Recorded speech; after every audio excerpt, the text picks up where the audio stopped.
Ladies and gentlemen, the 45th and 47th President of the United States, Donald J. Trump. And I'm proud to be an American, where at least I know I'm free. And I won't forget the men who died, who gave that right to me. And I'd gladly stand up next to you and defend her still today. 'Cause there ain't no doubt I love this land. God bless the USA.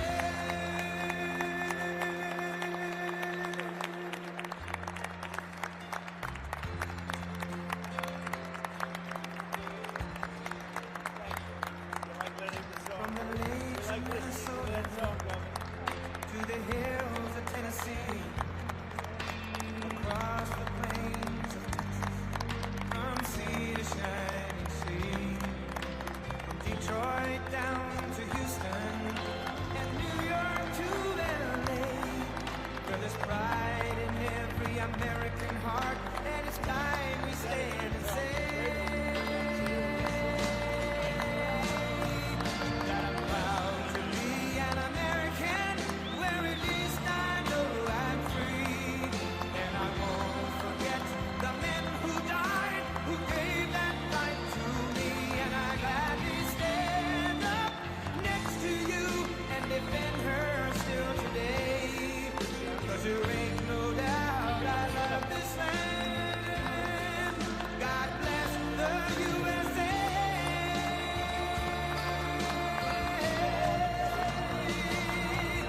And I'm proud to be an American, where at least I know I'm free.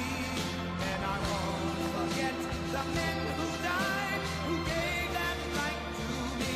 And I gladly stand up next to you and defend her still today. 'Cause there ain't no doubt I love this land. God bless the USA.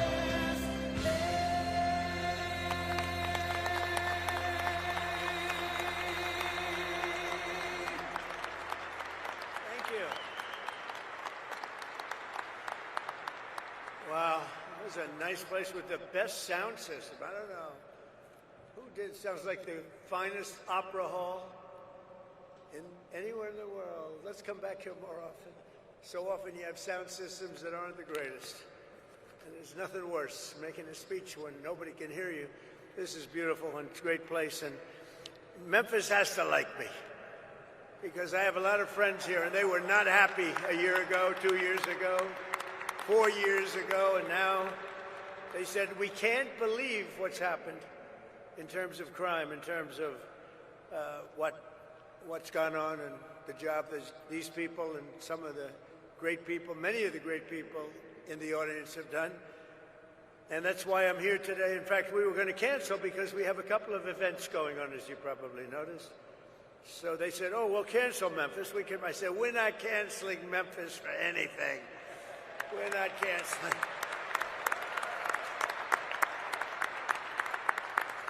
We're not going to cancel Memphis, but we do have some big things happening, and very positive, I have to say. So before getting to our important discussion this morning, let me provide a brief update on Operation Epic Fury, which is a very good name, as it turns out. That was a name. They showed me 20 names. Sir, what name would you like? I didn't like any of them.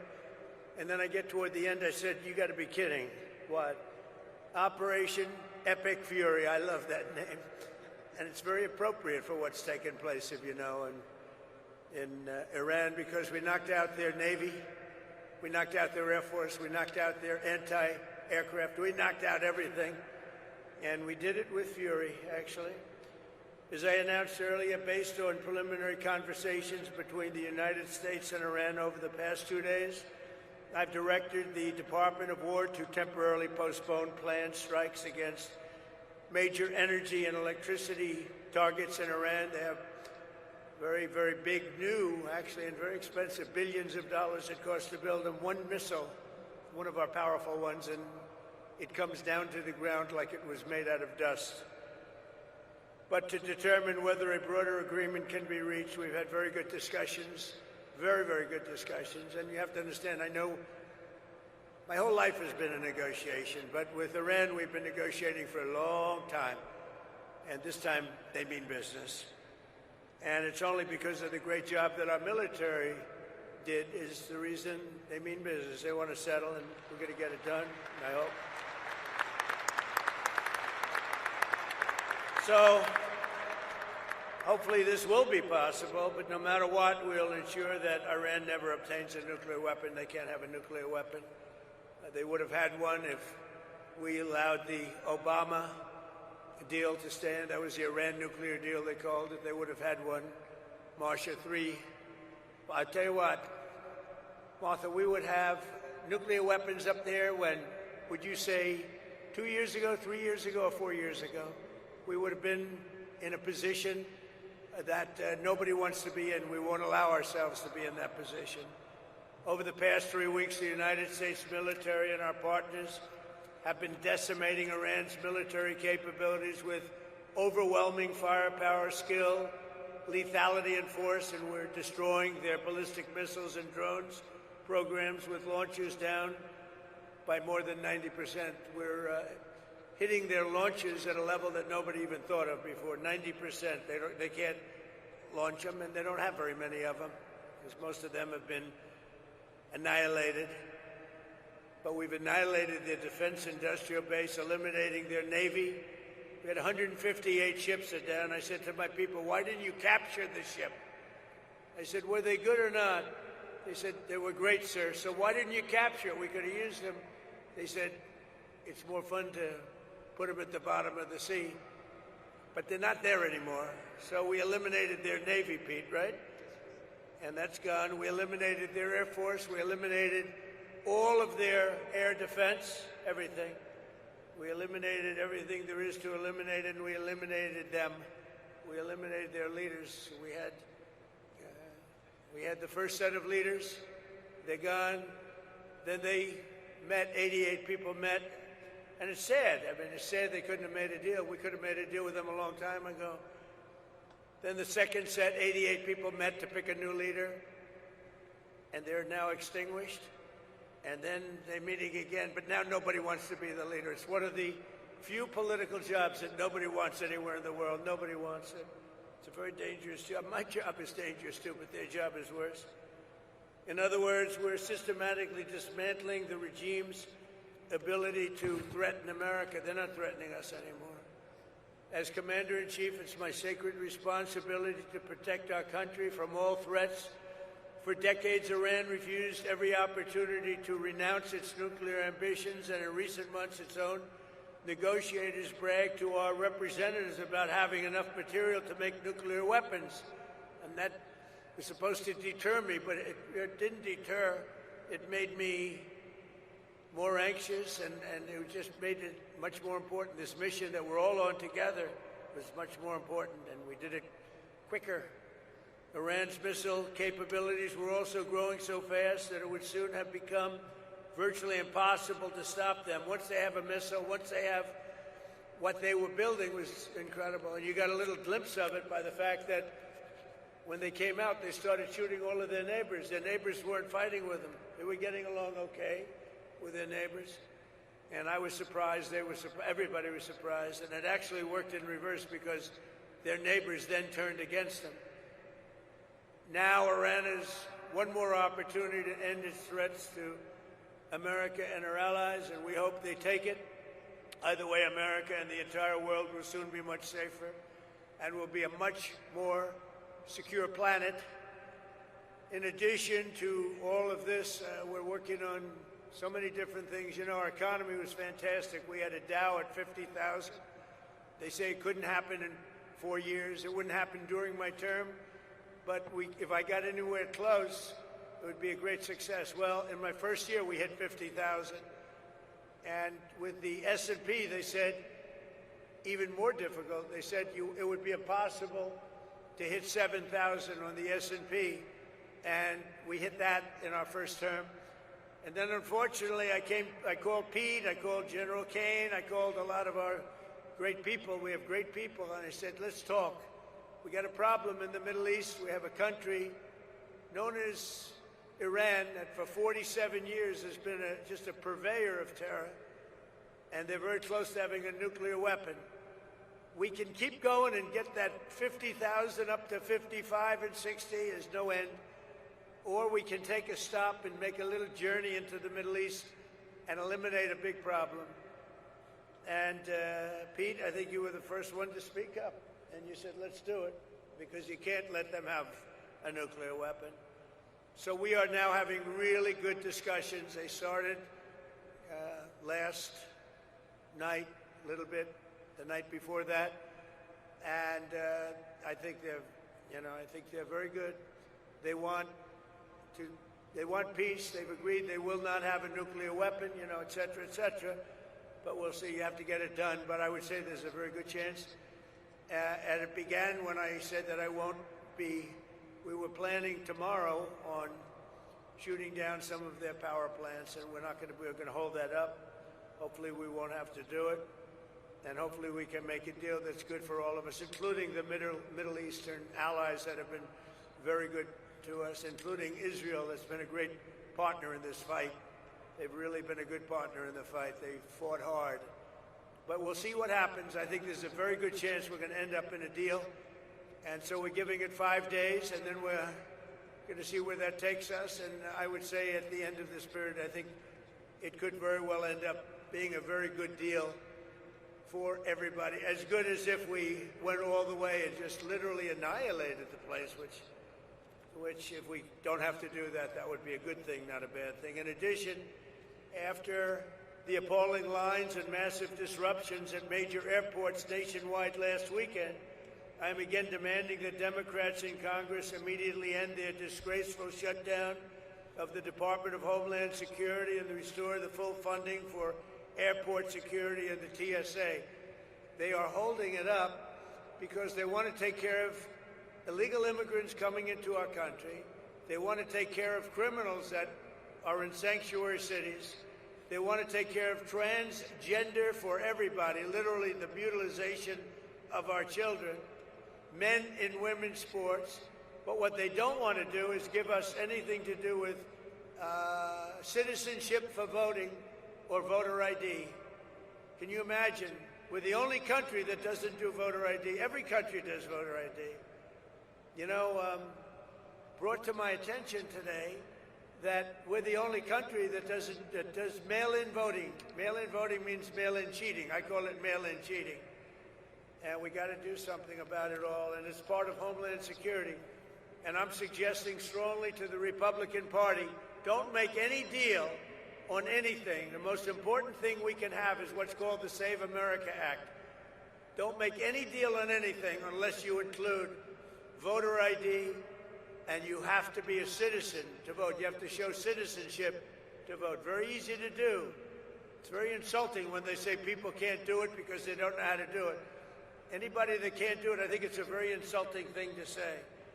The Democrats are fully to blame with the struggle the great American public is going through at the airports. They're going through a big struggle right now, and we just put ICE in charge, and they're helping TSA, the agents, and they're working together so far very well. I actually suggested that in the airports they take off their masks, and they did that. In the airports, I'm a big believer in the mask because we have, Biden allowed hundreds of thousands of killers into our country. We're rapidly getting them out, by the way. But they would go after these people if they knew exactly who they were. But in the airports, it's different. I didn't love the look in the airport as you get off the plane. So I made a request and they agreed to it. So they're not going to be doing that. We would also bring out, if we don't have enough, we will bring out the National Guard in, where we need it to help out at the airports. But we're not going to let this happen. It's extortion by the Democrats. They're holding up money that's already been approved, and now they're willing to go $5 billion reduction in ICE in order to get the approval on a deal that they approved, the great big beautiful deal, which is the biggest tax cut in history, the biggest regulation cut in history. They want to basically renegotiate a deal that they already approved. and they're doing it largely for a criminal element. So also the Democrats are putting our country at great risk during this period of time, a period that they call a war. They call it a war. We call it a military operation. Their leaders during this time are, as you want to say, they're in a never-never land. Schumer is gone. I mean, he's a Palestinian. He should be fighting on the side of Palestine. He's actually become a Palestinian leader. I don't know. I've never seen a man change so much. He used to be pro-Israel. Now he's pro-Palestine. I've never seen anything like it. And, he's worried he's going to lose his next election, which it only depends if anybody runs against him. If anybody runs against him, he'll lose. But he's gone very wacky and very dangerous for our country. But we want all of those things. We have to have them. We want voter ID. We want proof of citizenship as part of our funding. We want to merge them so that we can get the great, big, beautiful bill in action, and we can get the America and Save America. They called it the Save Act, but nobody knew what the Save Act was. So I said, you have to call it, under any circumstances, you have to call it the Save America Act, because everybody knows what that is. So they want funding taken away from the ICE patriots who are responsible for getting rid of the criminals that Sleepy Joe Biden, the worst president in the history of our country, and his gang of thugs in the White House. You talk about weaponization. They weaponized everybody.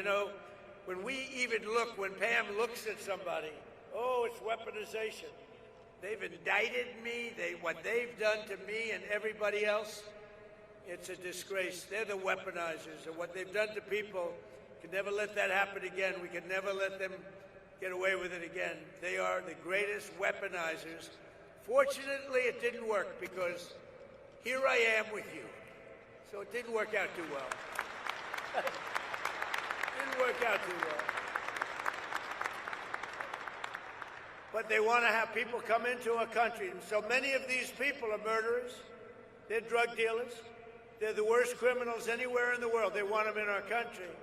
They don't want them to come out. They make it almost impossible, but we get them out anyway. They should have never been allowed to enter our sacred ground. These people should have never, they came from all over the world. They came from all over. They came from the Congo in Africa. They came from all over South America, Asia, everywhere. And they were from jails and mental institutions. They were drug dealers. They were murderers. 11,888 murderers. In any event, the Democrats are being blamed by the American people for the catastrophe going on right now at our airports and at other points of transportation and beyond. And we want the public to know we're not going to let them out of this trap that they created for themselves. And I'm suggesting very strongly that the Republicans, in going for the Save America Act, that you weld it into exactly this, because voter ID is part of Homeland Security. Think of it. We're talking about two separate items, but they're really the same. Voter ID is part of Homeland Security. And citizenship, proof of citizenship, is part of Homeland Security. So I think it should be welded in. I think it should be together. You should vote together, because the public has not liked what they've done at the airports. And they've done it, and the public understands it. They've gotten wise to them. Republicans do not settle with Democrats and let them out of this hole that they've buried themselves in. You have to take the votes in the Senate to approve. You need votes to approve. We have to get Democrat votes. And at a certain point, if you could get rid of the filibuster, it would be great. It would be great. Get rid of the filibuster and get it all done. So we'll get it done. We want another thing. We can, or we don't have to, add those other items. And by the way, they say they're 80-20 items. They're not 80-20. They're 99-1. Men playing in women's sports is a 99-1. You look at transgender mutilization of our children, that's a 99-1. And we have that in the bill, too. So they won't sign it and let the people reject them. And what we have to do is we have to win the midterms. This is the most important election, because all of the gains that we've made, we built the greatest economy, the greatest military. I built the military in my first term, and we built the greatest military in the world. We're showing it now with Venezuela, with Iran. Everybody knows we have the greatest, most powerful military in the world. And we're in a position that we haven't seen. We're respected. You know, our country now is respected all over the world. A year and a half ago, we were a laughing stock. We were a laughing stock. The King of Saudi Arabia told me a year and a half ago, he said, President, I can't believe what's happened to America. 1 year ago, you were a laughing stock. Nobody thought you could ever survive. Now you're the hottest country. Use that expression. He said, now you're the hottest country anywhere in the world. And we are now. Congratulations, because we're all partners in this deal. You're the hottest country anywhere in the world. It's really amazing. So I congratulate you. It's a great feeling, because we were laughed at for 4 years with this guy that should have never been president. So I'm tying Homeland Security into voter identification with picture and proof of citizenship in order to vote. And those two items are the most important thing having to do with Homeland Security. So it should be part of the Homeland Security bill. And I'm requesting that the Republican senators do that immediately. You don't have to take a fast vote. Don't worry about Easter going home. In fact, make this one for Jesus, okay? Make this one for Jesus. That's what I tell them. That's would be a damn good thing. The most important part of Homeland Security is voter ID and proof of citizenship. Nobody can vote on Homeland Security without voter ID or proof of citizenship. And you can't have Homeland Security without voter ID or proof of citizenship. So we're tying them together. So now, if you don't mind, let's get to the reason why I'm in Memphis and why you're doing so well. Because Fred Smith, everybody know Fred Smith? He was a friend of mine, and he created, from a sort of failed report at like Harvard or whatever, he did a business report, a concept he had, that was his thesis, a concept he had to build a company, and it was FedEx. So he gave this thing where he takes packages, he delivers them. Who the heck knows what he put down? Bottom line is they gave him a lousy mark. I don't know if they passed him or not, but they didn't give him a good mark. They say, this is the most ridiculous business plan we've ever seen. Fred, go back to the drawing board and try something else, because this won't work. Well, he decided to go for it, and he built FedEx, and it's an amazing story. And he was a very good friend of mine. But he would tell me that he didn't know what to do about Memphis. It was so dangerous that they would have a board meeting, and the board members, they would demand it, that they could not walk 1 block to their hotel. You know the hotel I'm talking about. It was so dangerous. And now they tell me this is like an entirely different place. It's like Washington, D.C. In Washington, D.C., we had the same thing, and now it's amazing. It's such an honor, too. If only more governors, your governor called, and he said, we love it. Your mayor has been terrific. Your mayor has been terrific. But look at the results that you've got. Look at the results. And everybody should do it. You know, if I was Chicago, Pritzker, he's a failed governor. All he has to do is say, President, we're having a problem in Chicago. Could you come in and fix it? We'd have it fixed in 2 months. It would be good. It would be good in 2 months. It would be great in 4 months. You'd have almost no crime. But he can't do it. And it just keeps going the same way. So that's the reason I'm here, to tell you how well you've done, how well we've done. I mean, I just came in, and people greeted me, sir, thank you very much for what you've done. I said, oh, where are you from? Memphis. What did I do? You stopped crime, and your sheriffs are so thankful. And, oh, you haven't seen it yet. You know, we've just been here a short while. In another 2 or 3 months, you're going to have, like, no crime. And, you know, we take these criminals. Is that our handsome senator down there, Bill? Is that our handsome senator, Bill? You got both of them down, but you're going to have a new governor here soon, I guess, huh? You're going to have a very new governor. Would you two stand up as senators? Please stand up. Two of the greatest people. Two of the greatest people. They never let me down, you know? Some let me down. They never let me down. Thank you. Last September, my administration launched the initiative modeled on D.C. Safe task force in our nation's capital. One of the most amazing things, I mean, I hate to say it, now I can say it, but our nation's capital was one of the most dangerous places on earth. People were being killed that go in from Iowa, they go from Indiana to see the Washington Monument, and their parents would get a phone call they've been killed, and it was happening a lot. It was really bad. And like this, actually, yours was at a level higher, to be honest with you. It was really bad. But it was happening a lot. And now you walk down Washington, it's like everybody that sees me in Washington, we've been doing that another couple of months longer, everybody sees me in Washington, they say, thank you, sir. Thank you. And I immediately know what. You know, they could thank me for a lot of things. I said, are they thanking me for the economy? I know immediately. We have people working in the White House, young women. They walk, I would say normally beautiful young women. Ever since I got elected, I don't like to say that, because usually when you say a beautiful woman, isn't she beautiful? That's the end of your political career. So I never say that. But young women coming up to me and they're saying, sir, thank you so much. I know immediately what they're talking about. I say, how big a difference is it? They say, we walk to work. We were afraid to walk into an Uber. We were afraid to walk into a car. The car would be, it didn't matter. The car was being robbed when we were in the car. And it was much more than being robbed. Being robbed was the least of it. And we took out over 3,000 people. And you know, there's an expression that 90% of the crime is caused by 2% of the population. And when you hear that, you realize why we can do such a good job. We moved 3,000 people out, permanently out of Washington. These were career criminals. Many of them came in through the Biden open border disaster. They came in.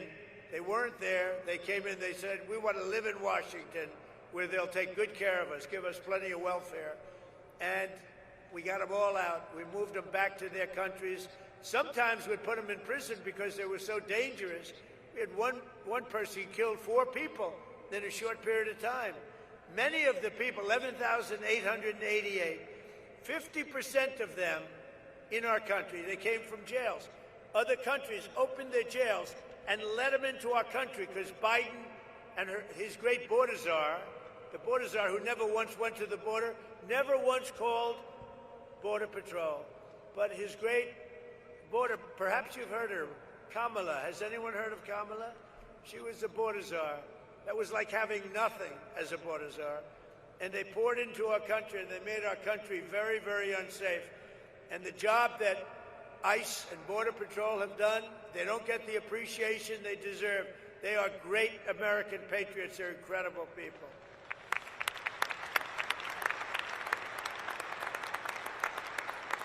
So we brought together 22 federal agencies, state and local police, and 1,500 members of the incredible National Guard to smash the grip of the violent criminals on this iconic American city. The city is incredible. People love it so much, but they're just fed up. They can't stay, and now they're staying. I had somebody backstage say, sir, I was ready to leave, and now we're staying. I said, don't worry, it's going to get much better. Just takes a little more time. Like our D.C. efforts, the Memphis Task Force has been led by our Director of U.S. Marshal Services, Gaddy, who's incredible. Where's Gaddy? Gaddy, you are unbelievable. And I want to thank you for the work. He did a job in Washington. So when I heard Memphis, I said, I want the same guy that did Washington. Because that went, you're going to tell us when you get up which was more difficult, all right? But members known all over the world as the home of Graceland. You know I'm going to see Graceland after this? I think, is that right? I love Elvis. I never met Elvis. Everyone said, did you? I met them all. I met Sinatra. I knew all of them. I never met Elvis. Sometimes I feel I should tell the little fibs that I knew him well. I love Elvis, but I never met him. But I'm going to go see Graceland after this, I think.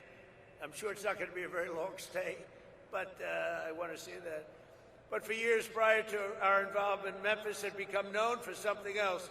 being the murder capital of the USA. That's not a good title. It was averaging far more than one murder per day, with a crime rate higher than Colombia, Mexico City, or Baghdad. In the year, I shouldn't be saying this, but here's the good news. It's been fixed, all right? I hate to say this because it's so negative. It's so negative. In the year before I took office, Memphis saw more than 12,500 violent assaults, 429 rapes, and 7,600 burglaries and armed robberies. And I mean, it was getting worse.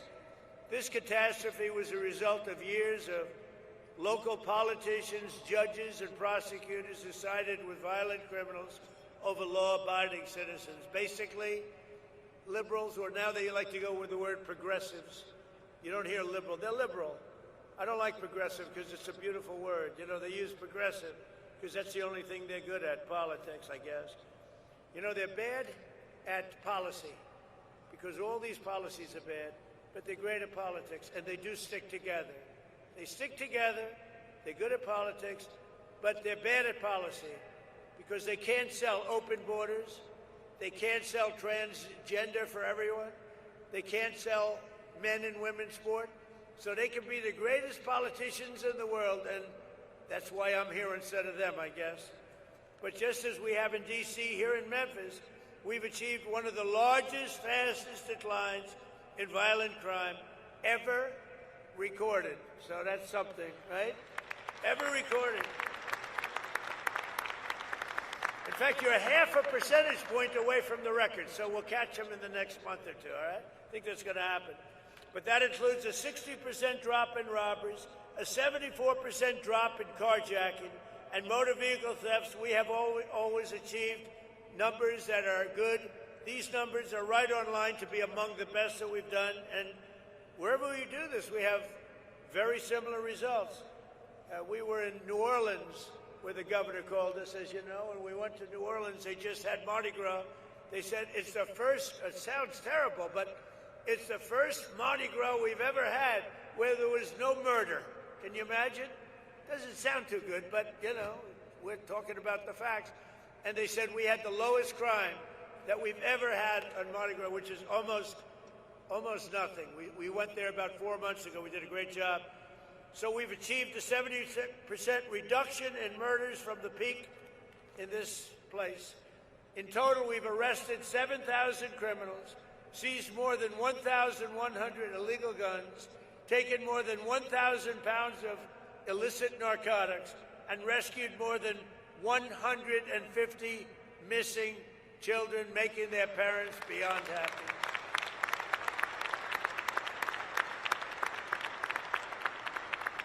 So I'd like you to please join me in thanking, I tell you, every single law enforcement hero here today. We have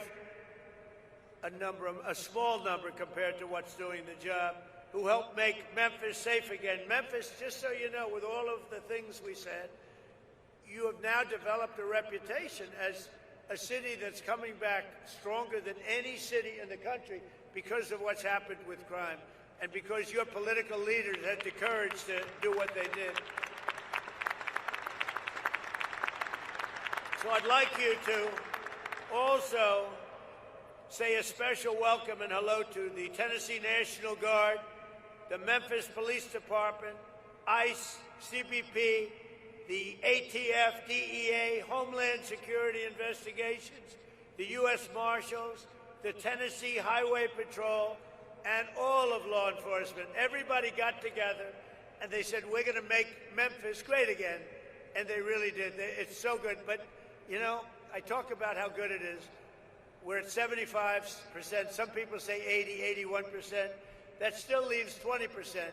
You're going to be down in another 2 months, 3 months, I think, Gaddy. We're going to be down to almost no crime. You're going to be an almost crime-free city. You're going to be so proud of it. People are going to stay. They're going to actually come back because you have everything going, but you have that one horrible cloud over your head.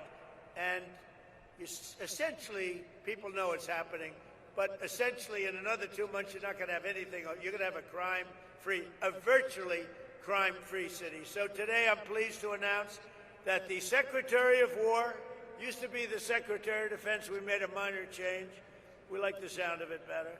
That the Secretary of War just signed a directive to ensure that all National Guard members serving on this task force, as well as in D.C., New Orleans, and our border security missions, will receive the same benefits as active duty troops because you deserve it. That's not bad. That's not bad.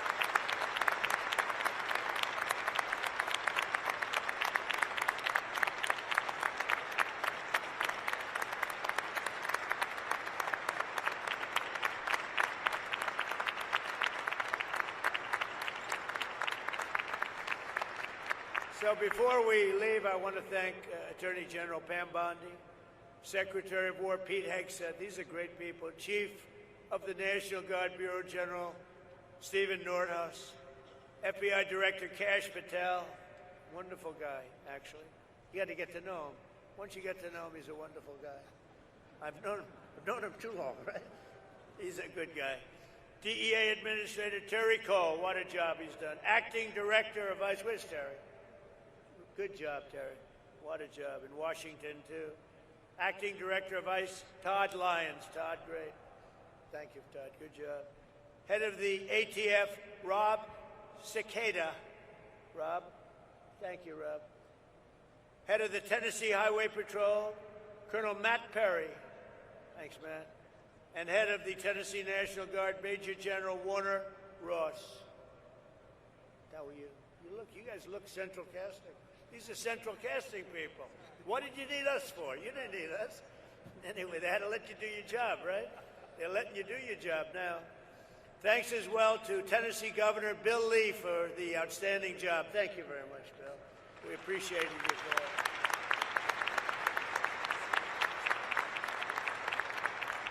Bill called me up. He said, we need a little help in Memphis, sir. Would you get over here, please? He said, I have no pride. We just want this thing straightened out, right?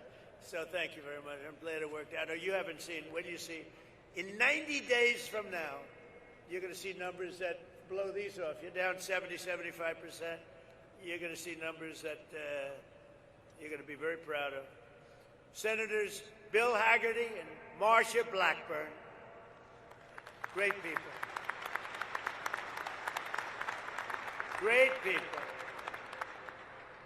You have some real warriors, too, as your congressmen and women. David Kustoff, Andy Ogles, Diana Harshbarger, John Rose, Matt Van Epps, and Chuck Fleischman. Will you all stand up? Warriors all. Everyone. Great, great people.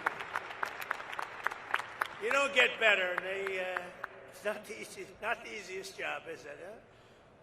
Speaker of the, you know what I like about them? They're not 3 o'clock in the morning. Sir, I get a call from Mike Johnson, Speaker. Sir, we have a problem. What time is it, Mike? 3 o'clock, sir, morning. We voted 9. We need, it's always the same, you know, it's like 8 or 9. Sir, could you call them for us and see if you can get their vote? 3 o'clock. Call them up. Hey, Jim, how you doing? Hello, sir. I'm not there. I'm not there. Well, you got to get there. 9 o'clock, you got to vote. Sir, could I have a little breakfast so we could discuss this bill? You know, like a perfect bill, like, you know, voter ID or something. The bill didn't have to be too great to do it. He said, could we have maybe a little breakfast at the White House, sir? So, because I could get there, but I'm just not there. Come on over for breakfast, Bill. You know? I got a lot of them, too. I have about 9 of them. But these are the people we love. These are the people we love. So I want to thank you all. Speaker of the Tennessee House of Representatives, and I hear this guy, I hear he's fantastic. Cameron Sexton, where is he? I have heard such good things about you. And you're working on a very specific bill right now. I know all about you. That's great. Let me know when it's finished. You know, you got to send me a copy, okay? That's great. Thank you, Cameron. You're doing a great job. Shelby County Sheriff Floyd Bonner. Thank you, Floyd. National President of the Fraternal Order of Police. Oh, that's a big one. He gave me his endorsement. Patrick Yost. Where's Patrick? He gave me his endorsement. I said, well, what's your endorsement worth? How many members? He said, sir, we have 490,000 members. I said, that's a good endorsement. Patrick, do you think anybody outside of, within law enforcement, did anybody vote for Kamala that you know of? Don't say it. You're going to get yourself in trouble. Don't say it.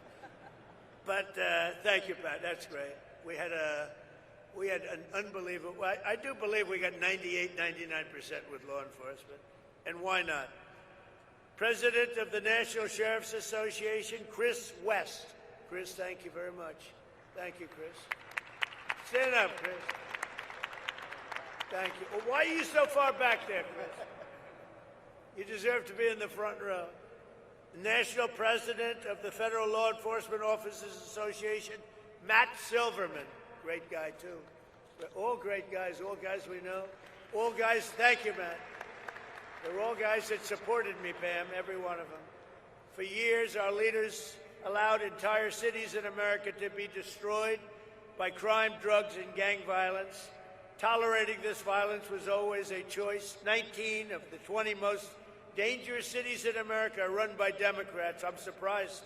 I thought it was 20 of 20. I don't know why it's 19. I don't believe it. It's like, I heard it was 25 out of 25. Well, I'll find out about it because I don't believe it's right. Whoever wrote that statistic is wrong. But under the Trump administration, we believe that no city or neighborhood should be left behind. In Memphis, the crime became so horrible that residents were made prisoners of violence in their own community, in their own home. But with the help of the great people right here at this table and right here, it's a whole different story right now. It's changing fast, and it'll be record-setting in a very short period of time, and I'll be here to celebrate it with you. You know, it's a very special state to me. I won this state, Bill, by numbers that nobody's ever won it before. We have the all-time record for votes. So I happen to like the state. I love Tennessee. Maybe someday I'll move to Tennessee. I might have to move there. No, I love it. You never know what that is. You know, you just have a relationship with the state. It's a lot safer than relationships with other things, I can tell you as a politician. But I especially want to thank Speaker Sexton, who's working with the task force to pass model bills that will be tough on crime, to deliver permanent safety to the people of Memphis. And really, I don't know if you know, but they're looking at this all over the country, what you're doing. They're studying it. That's why I know your name so well. And all over the country, they're studying it. And so I hope you do a great job, as simple as you can and as complex in the sense of we want to be tough. We want to be strong on crime because that's the thing. We want to have heart. We want to have fairness, but we have to be tough because some of these people are bad people that should have never been allowed to be here. Since I took office, we have successfully arrested or removed from the country over 500,000 hard-line criminals. And under our leadership last year, the murder rate nationwide saw the single largest decline ever recorded to the lowest level in 125 years. That's something. That's something. And this is despite the fact that they allowed 25 million people into our country. Many of those people should never have been allowed into our country. So now I'd like to ask Director Gaddy, who's really a special guy, and I've lived with him because of Washington, D.C. I saw what he did, but to say a few words. And congratulations for what you've done everywhere, but today we're only interested in one place, Memphis, Tennessee. Thank you very much. Gaddy? Thank you, Mr. President. Thank you very much. So good morning to you, and thank you, Mr. President. Today we celebrate the successes of this incredible mission and all our federal, state, local, and National Guard teammates who have contributed mightily to the Memphis Safe Task Force.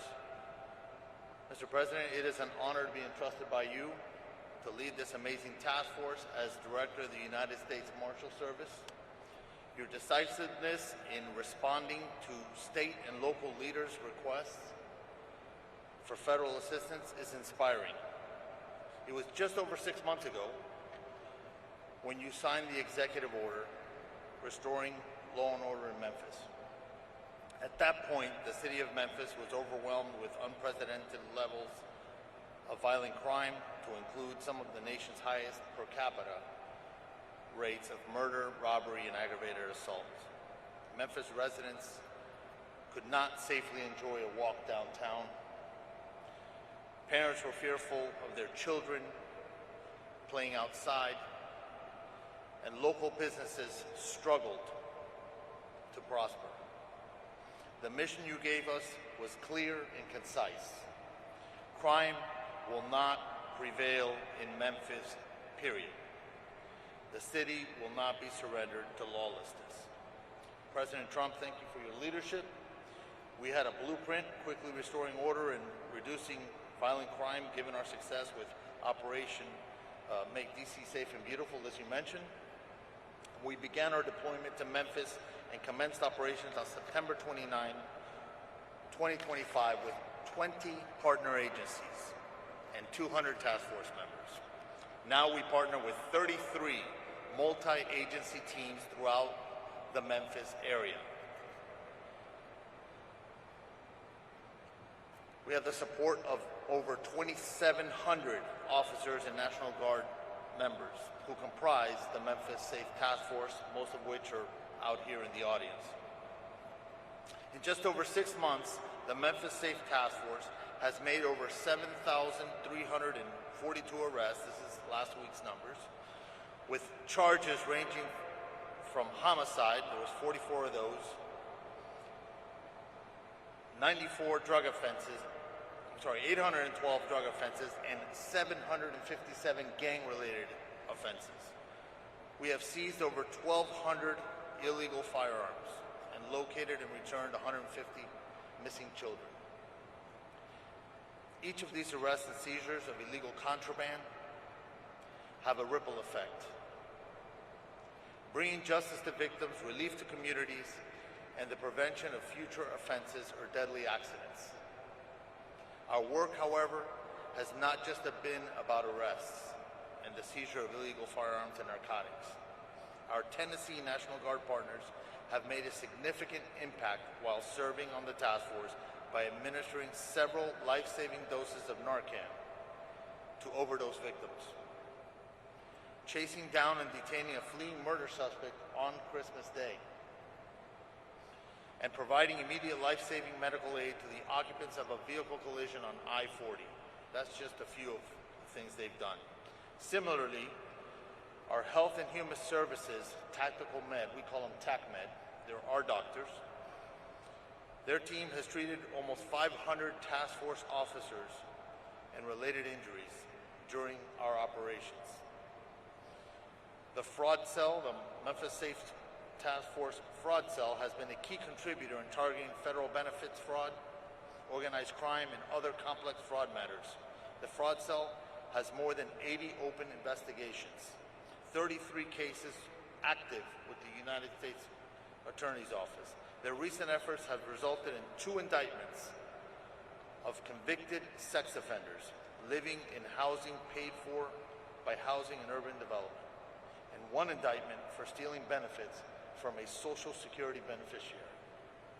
I would also like to recognize the work of Attorney General Bondi's incredible staff at the Western District of Tennessee. Their stats tell a remarkable story as well. They have increased the number of defendants charged by 221%, and the number of cases indicted by 204% when compared to the same operational period last year. I see you smiling, Mike. Congratulations. Without question,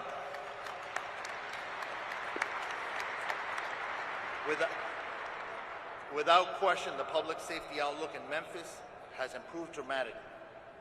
In the past 6 months, collectively, our efforts have resulted in a 43% reduction in total serious crimes, 37% reduction in murder, 40% reduction in sexual assault, 56% reduction in robbery, 68% reduction in motor vehicle thefts, and the most impressive of all is a 65% increase in the solvability of the crimes that have been committed.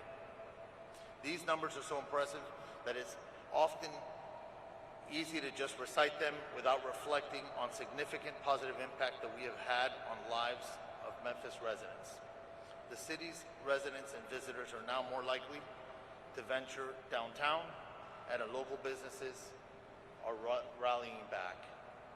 Large-scale public events have shown improved safety outcomes, as demonstrated during the December 6, 2025 St. Jude Marathon, where 22,000 runners gathered without a single reported downtown burglary, compared to multiple incidents in the prior year. Perhaps the most telling of all is one of our Special Assistant United States Attorneys recently reported that a traveling emergency room doctor, expressed his appreciation for all that the task force had done. You see, he said that in years past he would see 3 to 5 gunshot victims per shift. And now he sees an average of 1 gunshot victim every 3 or 4 shifts. Mr. President, the Memphis Safe Task Force underscores one simple truth. When federal, state, and local agencies work together as genuine partners, we can reclaim even the most troubled cities. I am extremely grateful to you for the opportunity. To all our partner agencies, it has been an honor to work alongside you, and I look forward to sustaining and building on these partnerships as we continue to make Memphis safe again. Thank you. Thank you, Gaddy, very much. And Pam, I think, thank you. What a great job. And I think, I see them sitting out there, your U.S. Attorney and your Assistant U.S. Attorney. You do a great job. Would you please stand up? Michael Donovan. Michael Donovan? Thank you, Michael. Thank you both. Great job. Thank you. Pam Bondi, please. Thank you, President Trump. Some people choose to tolerate crime, but you chose law and order. And that's why this task force worked. It was all of us, as Gaddy said, working hand in hand with my FBI, DEA, U.S. Marshals, ATF, with Cash, with Terry, with Rob, with Gaddy. Not only that, with Pete, with Department of War, with Homeland Security, with all of my agencies working hand in hand with the National Guard. When you went out there, when we came to Memphis, you could not tell who was with what agency because everyone was working so well together. Our U.S. Attorney, Mike Donovan, was out there. And not only this, everyone needs to know, we met with this president multiple times about this endeavor. The president knew what was going on here. The president cared. People like Alice Johnson sitting in the front row, who is a Memphis resident, she told us what a horrible crime problem there was. And I think the unsung hero in all of this is Stephen Miller. Stephen is the architect of making all of these plans work. Stephen, thank you. Thank you. And just 2 very brief examples. There was a horrible murderer, Arsenio Davis, who last October committed a gruesome double homicide. He killed his mother and dismembered another person. And based on this task force working hand in hand, he's off the street. Another example, a horrible monster who's charged with raping a small child. This task force, all of these members working together, arrested him. We can give you countless examples of that. Over 770 gang members off the streets. And we know there's no normal day for a law enforcement officer. We know it's so dangerous what our law enforcement officers do. But know this, Donald Trump and this administration, we have your backs. Thank you all, and thank you, President Trump. Thank you. Thank you. Thank you, Pam. And Pete Hegseth, who has been unbelievable at what he's doing, is nobody better. That was a wise choice. Pete, go ahead. Well, thank you, Mr. President. Thank you for your historic leadership on Operation Epic Fury. The success you've laid out was only possible because of the military you rebuilt, as well as the historic success here in Memphis. And I want to start by thanking every patriot in this room, in law enforcement, and the nearly 1,500 National Guard members for your heroic efforts in this operation.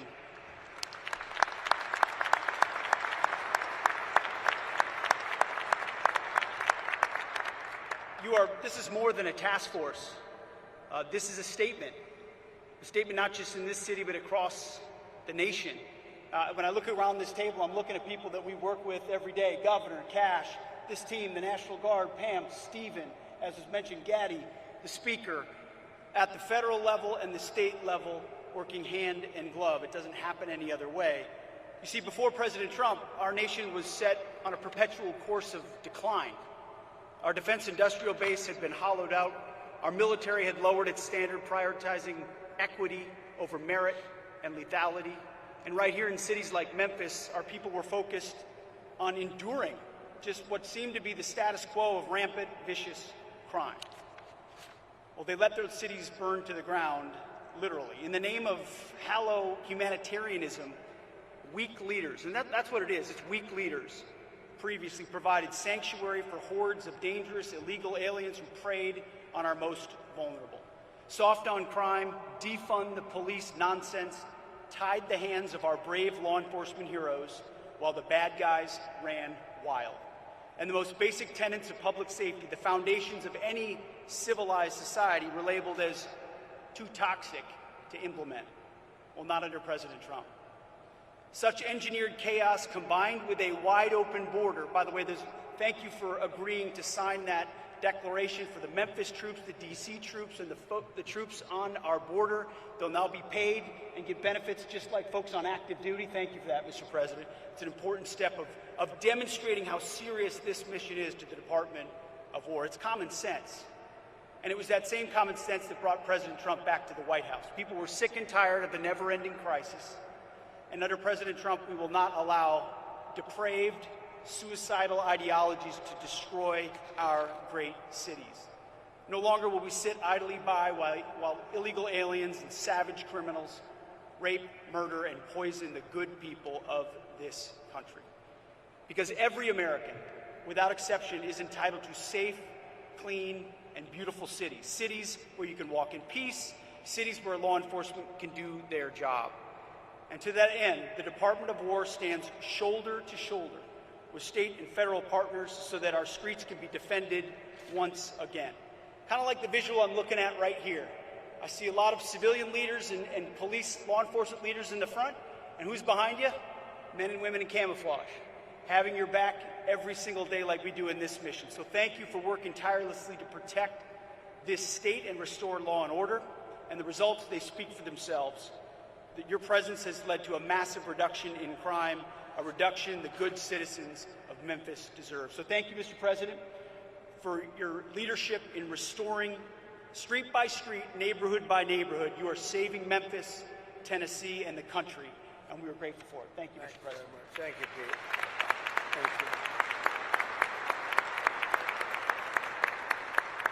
you. Mr. Governor, please. Yes, sir.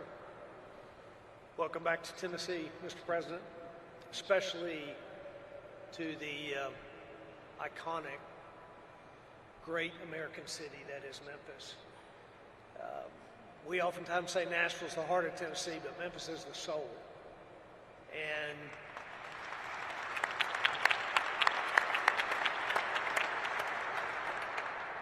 great businesses here, remarkable people, a true, rich cultural history, but a serious problem. And I want to tell you, even for me, today's a very important day, even personally. I'm a man who has loved this city all of my life. My grandparents, my mom born and raised, my family here.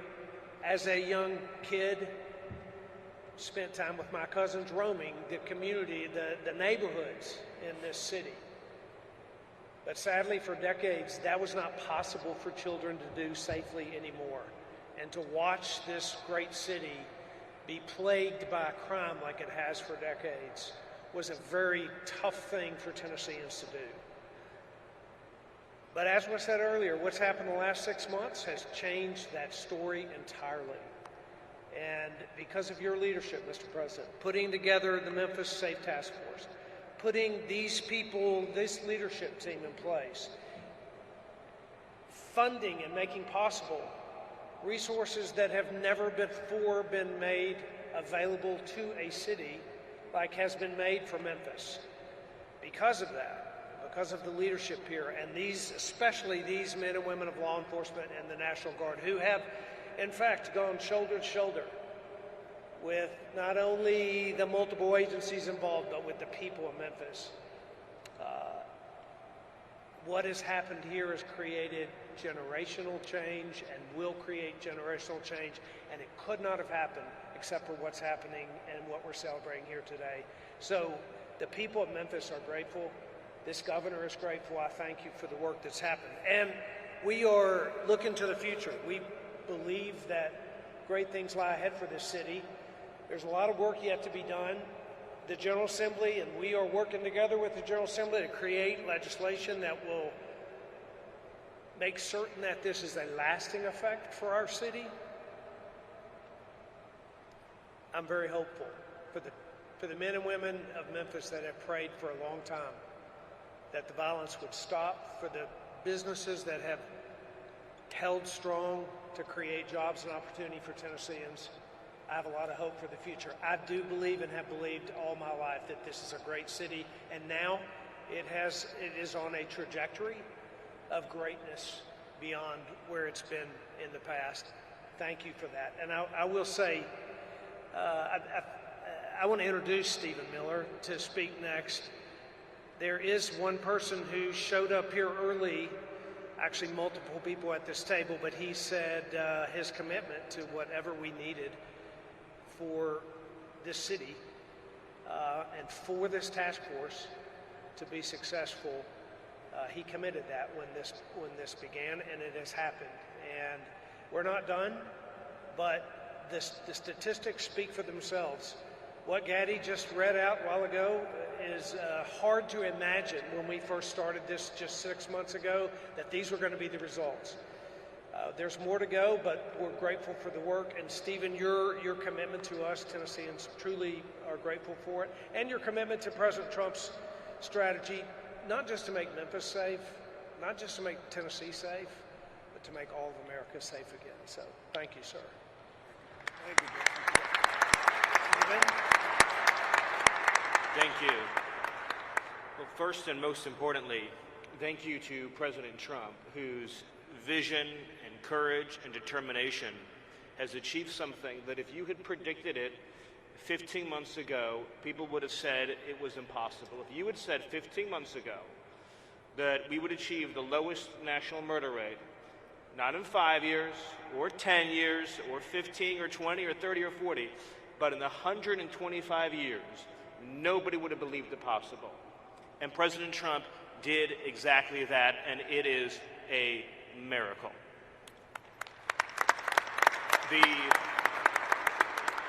Just think about this for a second. Under President Trump's leadership, the largest reduction in murders in American history, the largest reduction in violent crime in American history, the largest reduction in drug overdose deaths in American history, the largest reduction in fentanyl in American history, the largest reduction in illegal immigration in American history, and the largest number of criminals arrested, removed, or deported in American history, all done in 1 year. If I would just say this, if we had an honest media in this country, the statistics I just gave you would be 24/7 on the news. Nobody could have ever predicted such an achievement would be possible. The second thing I want to thank President Trump for is assembling the greatest national security and public safety team in American history, because President Trump believes in merit, in competence, in people who get things done. So you look around the table of who President Trump chose for these jobs. You start with Rob or Gaddy or Pam or Pete, Cash, Todd, Terry, the whole entire team. What President Trump put together has never been rivaled in history. That's how you get things done. He chooses people based on their skill, their competence, their ability, their determination, their dedication, and their loyalty, and you're seeing the results. So I just want to again thank President Trump, and of course thank the governor as well, who picked up that phone, called President Trump, and said, I want you to help make Memphis safe, although I bet the governor would agree he could never have imagined this safe, this quickly, this many people behind bars.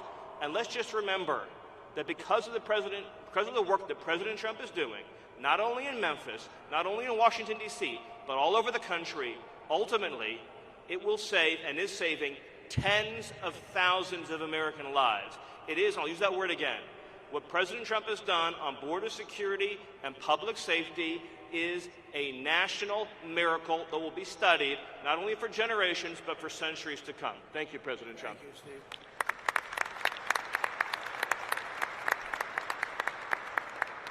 So, Cash, see if you can top that.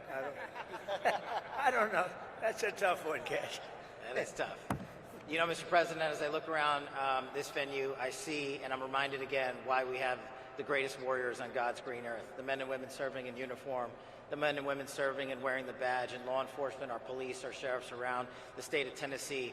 I'm reminded that Americans exist to protect this country day in and day out, and they've done it like we've done it here. But what we didn't have was you. We didn't have a commander-in-chief who backed the blue, who resourced the blue, who funded the military, who did whatever it takes to safeguard every single life. And here in Memphis, Tennessee, you have put on a show for the world. You have allowed us to go out there and capture gangbangers, rapists, murderers, drug dealers at record historic levels. And for me, a first-generation Indian-American kid whose parents fled a genocide in East Africa to become the 9th director of the FBI, I'm living the wildest dream you could possibly imagine, sir.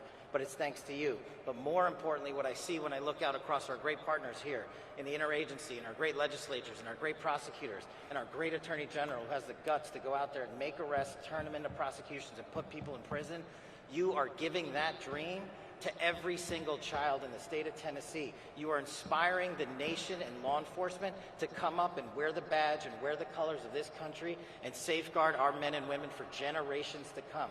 This is an enduring mission, Mr. President, because you have made it enduring. It is going to go on for generations to come.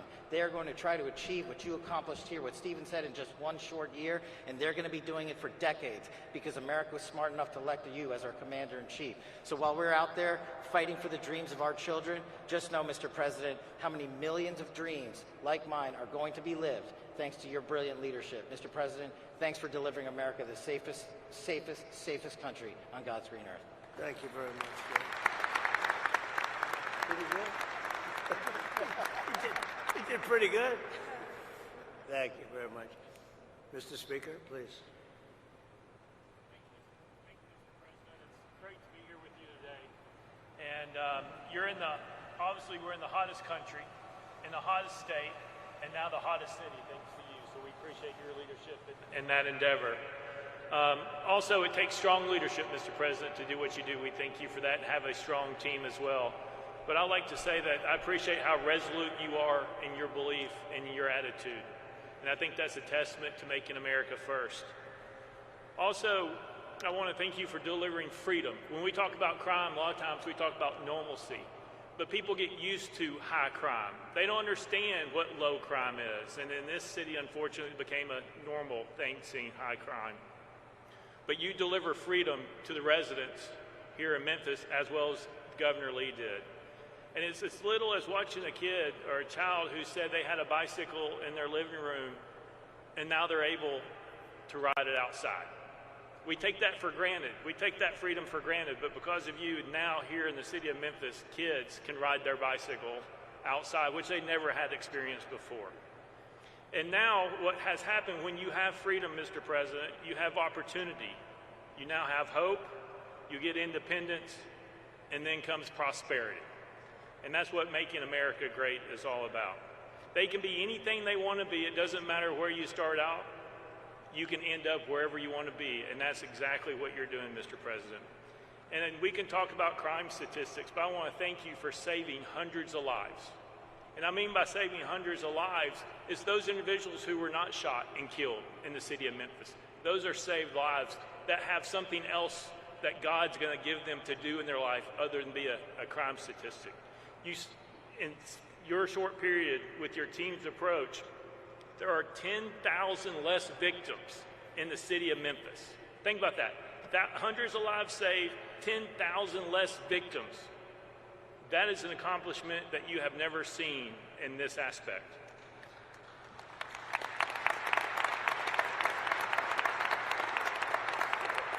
And I appreciate your strong team, all your individuals here, also a brilliant mind, and Stephen Miller, who I've been able to work with. And we are working, as you said, on legislation, not only illegal immigration that we're going to lead the country in, which is working its way through the General Assembly, but we're going to Soros-proof the state of Tennessee once and for all. And we're going to take on bail, we're going to take on woke and soft on crime DAs. We've already done truth in sentencing. We're working on three-strike legislation. But we have a strong General Assembly that will support the governor and me and Lieutenant Governor McNally, who's a great advocate in this endeavor. And the last thing I'll say, Mr. President, is I appreciate your resolve to not allow people's words to distract you from your destiny. Stephen Miller just laid out what that destiny looked like, which is untouched in our history. Thank you for being resolute and not allowing those who want to take you down or to cause you harm to allow you to continue fighting forward to make the America what we know it can be, as well as the city of Memphis. Thank you very much, Mr. President. Thank you very much.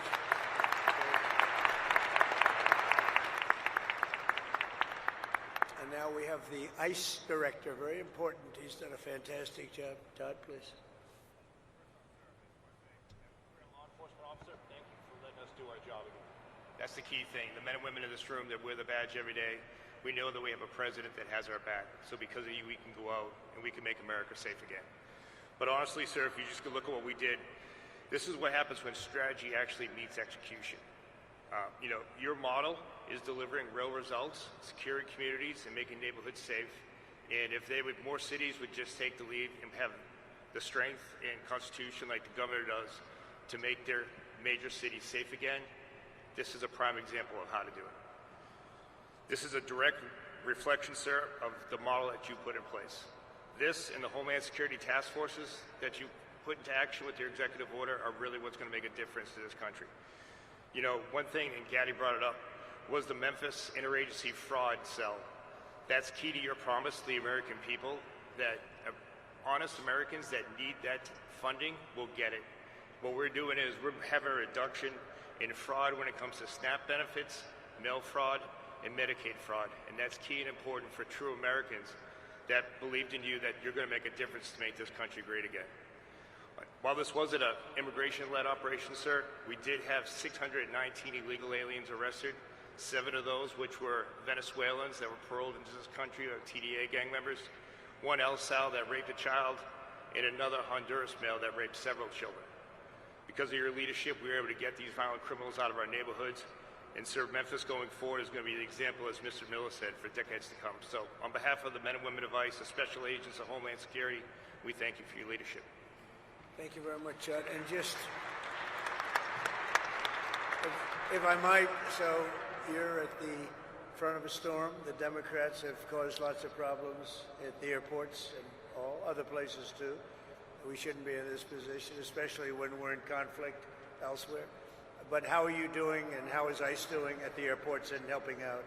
Oh, sir, to just have the opportunity to help our other fellow officers at Department of Homeland Security, we're doing great. We're going to make sure that your promise is kept, that we're going to help those lines move, and we're going to make people safe. And no one should be nervous to go to the airport, because we're going to make sure that every traveler in spring break has a safe journey.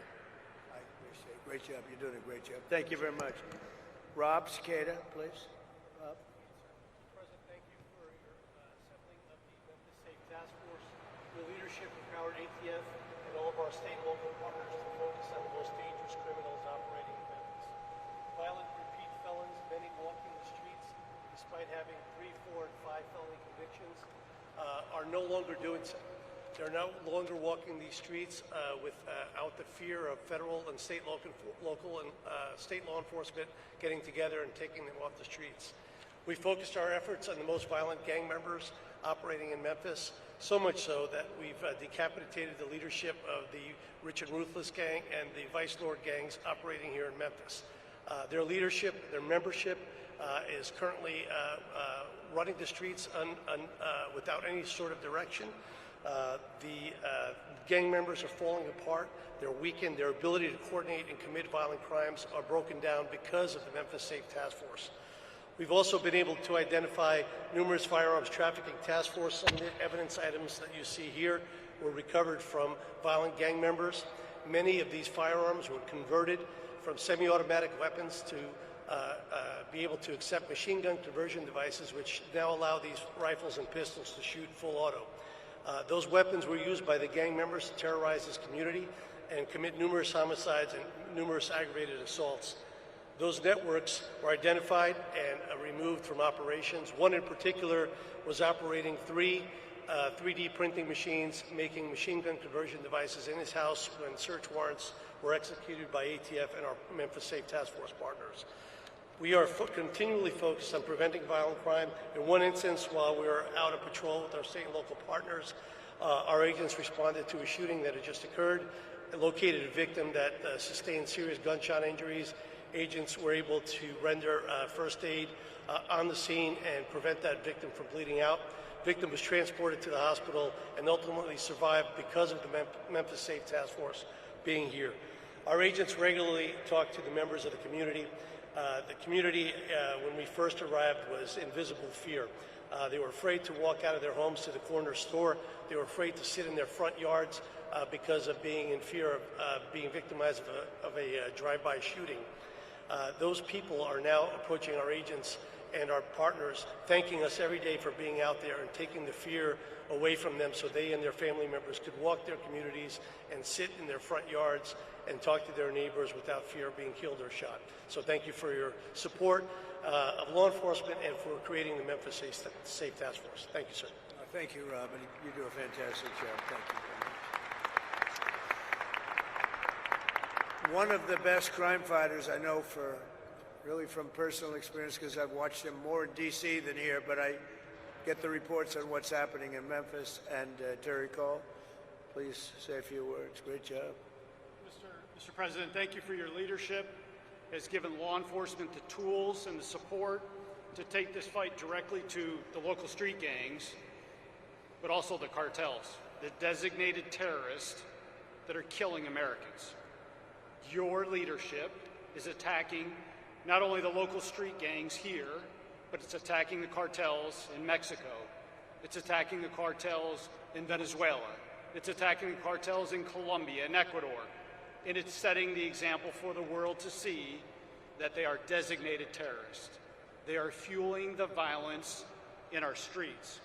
The DEA, along with our local task forces, are disrupting the supply chain, dismantling networks, and saving American lives.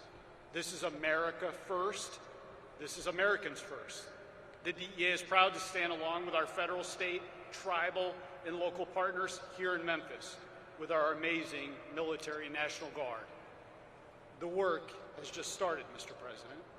We will take the battle wherever the battle leads us. But one thing can be rest assured.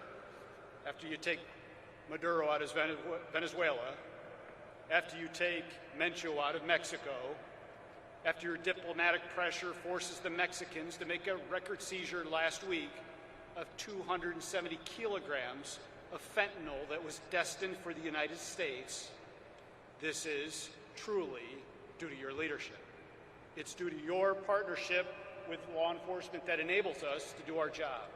A few small seizures from this task force is represented in front of you. Close to 190 kilograms of cocaine, close to 50 pounds of methamphetamine. But more importantly, this task force seized enough fentanyl to kill in lethal dosages close to 20 million Americans. 20 million Americans. In a separate case just outside of Memphis, working with our state and local law enforcement partners, we seized another 25 million lethal doses of fentanyl that was heading to our cities, heading to our streets. I will tell you, Mr. President, in my 3 tours here to Memphis to put on the gun, to put on the vest, and to go out in the community, I was welcomed. I was welcomed not only by an amazing Highway Patrol colonel and his team, but I was welcomed by the community. I was invited to front porches. I was invited to an ice cream social. But that was in between the hard work of the men and women of the DEA and this task force that we're conducting daily. See, personally, I served 4 search warrants with the amazing men and women of DEA and the Memphis Police Department and Tennessee Highway Patrol because I believe in the mission, the war you lead from the front. So thank you for giving us at the DEA the power to do our job again. Thank you for giving us these amazing relationships with these task forces and the Homeland Security Task Force and the Memphis Task Force and the Washington, D.C. Task Force. There's no command we won't go out and complete, Mr. President. We're here to execute your orders. Thank you for your leadership, and thank you for this amazing opportunity to make America safe again, sir. Thank you. Thank you, Terry. Great job. So just in finishing up, we have 2 great people that happen to live here. One's a business owner and a good one, and one's a good one, also a resident. And we're going to ask you both to say a few words, please. Mr. President, thank you for saving Memphis, and thank you for asking me to share my story. My name is Tim Pugh. I'm a co-founder and president of Pugh's Earthworks and Pugh's Flowers. My brothers and I have 2 family-owned businesses in Memphis, and this year marks our 50th year in business since we started our American dream. My entire family, including our new grandbaby, is living and working in Memphis. We want our family to feel and be safe. We have many friends that have moved away and encouraged their children to move away because of the escalating crime. We love Memphis and call it our home and would never want to move away. The crime in Memphis has affected my businesses. We've had several delivery vans full of flowers stolen as we're at the front door of someone's house delivering. Turn around and the van was gone. We've had landscape equipment stolen from job sites, so now we have to lock each piece of equipment to the truck while we're working on a property. And because of multiple break-ins, including one night we had 5 vans with the catalytic converter stolen on all 5. Due to repeated theft, we had to install an electric fence and multiple cameras around our main store to prevent this theft. All of this adds significant financial burdens and man hours. In the spring of last year, members of one of my landscape crews were robbed at gunpoint. This type of action became too normal in this city that I was raised in, and honestly, I felt that we were on a path of no return. How could we continue to operate our business when theft was rampant and, God forbid, lives were lost? Thankfully for you, Mr. President, we don't have to live and operate that way anymore. We have a great police force in Memphis, but they just needed reinforcements to get the crime under control. So thank you for bringing in those much-needed reinforcements. Our mayor has done a good job. Each week he's sending out emails of the progress, and just last Friday he reported that crime was down well over 40%. Honestly, Mr. President, I feel like crime is down 100%, and that is because of what you've done. We want Memphis to grow and prosper, and to do that you must have a low crime rate. People have to feel safe. That wasn't the case before, but now it is. Thank you to the task force and our city leaders for working together to make this happen. And thank you, Mr. President. Memphis owes you a lot of gratitude. Thank you. Thank you very much, Tim. Thank you. Great. And your business is doing well. That's great. It's going to get better and better. You watch. Thank you very much. Delisha? Thank you so much, Mr. President. It is a complete honor to be here with you today. Thank you for saving Memphis. My name is Delicia Ballinger, and I'm a lifelong Memphian, and I'm a mother. And I wanted to speak with you today, not just as a citizen, but as a mom who's lived through what Memphis has become. I remember a different Memphis. I remember when the city felt alive, when families didn't have to think twice about safety, when kids could just go outside and just be kids.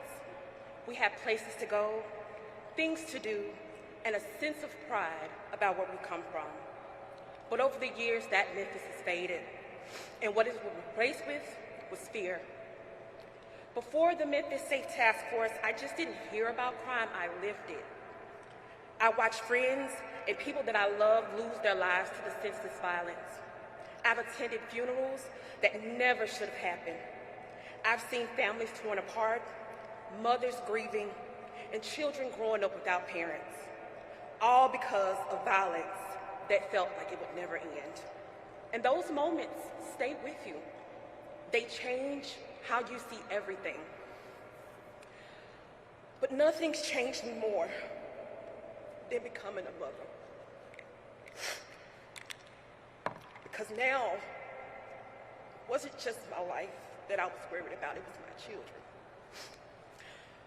There were days where I wouldn't let them go outside, not because I didn't want them to, but because I was afraid what would happen if I did. And the fear of stray bullets, the sounds of gunshots at night, constantly wondering if they were truly safe. And that fear became real in a way that no mother should ever have to experience. At just 5 years old, I could have lost my son.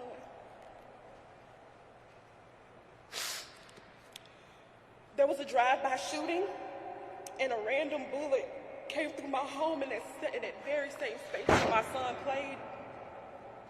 And to that day, this bullet hole is still in my wall, a permanent reminder of how close I came to losing everything. My family we are good people. We work hard every day to have everything that we have, only to have it taken away from us. We've experienced multiple burglaries in our home, and it wasn't just the material things that were stolen, it was our sense of security, our peace, our livelihood. And that violence just wasn't inside of our home, it was all around us.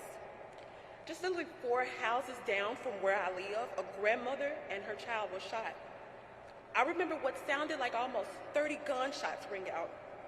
Yellow tape covered the street. After that day, those neighbors never returned.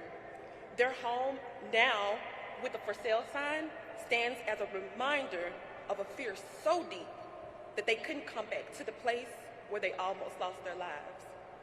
And that feeling, that fear, is something that my family knows all too well. That is not how families are supposed to live. That is not how children are supposed to grow up. We've reached out for help. For years, we looked to our local leaders hoping that anything would change, but nothing did. And that was until you, my president, stepped in. I need you to understand what that meant for families like mine, because in a matter of weeks, we felt a difference. Today, I can sit out on my porch and drink tea in peace.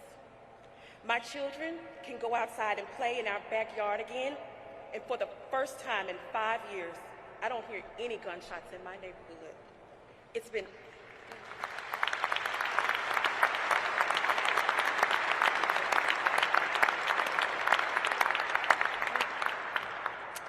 almost 6 months, and it's like a whole new world.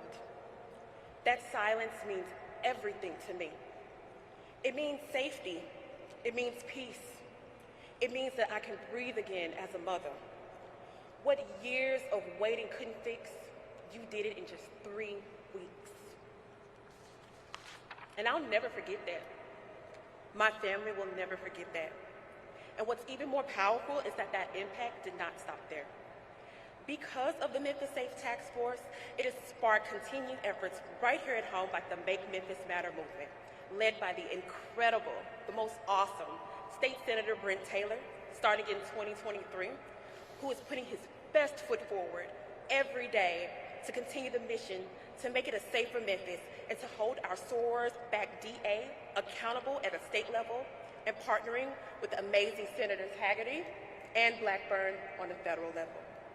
And it's because of leadership like that, I believe that Memphis can become that place that I once remembered. So from the bottom of my heart, thank you. Thank you for seeing communities like mine.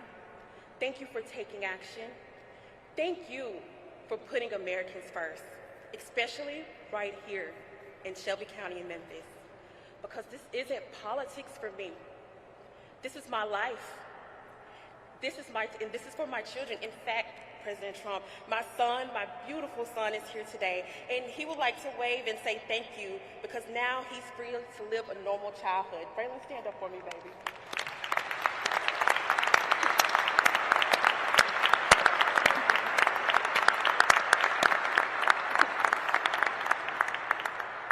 because of that change, we finally have a sense of normal again. Again, from the bottom of my heart, I truly don't have the words to share how much I appreciate you. Thank you so much, sir. Memphis loves you, President Trump. Thank you. Thank you very much. Wow. I don't know, Delisha. I think we're going to have to give her MVP, right? MVP, Delisha. That's a great job. Thank you very much.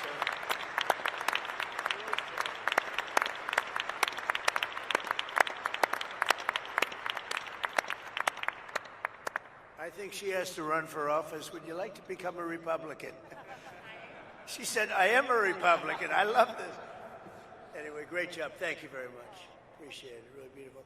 So you're going to see some fantastic results. You already have, but you're going to see some numbers that are going to bring you into a level that few cities attain.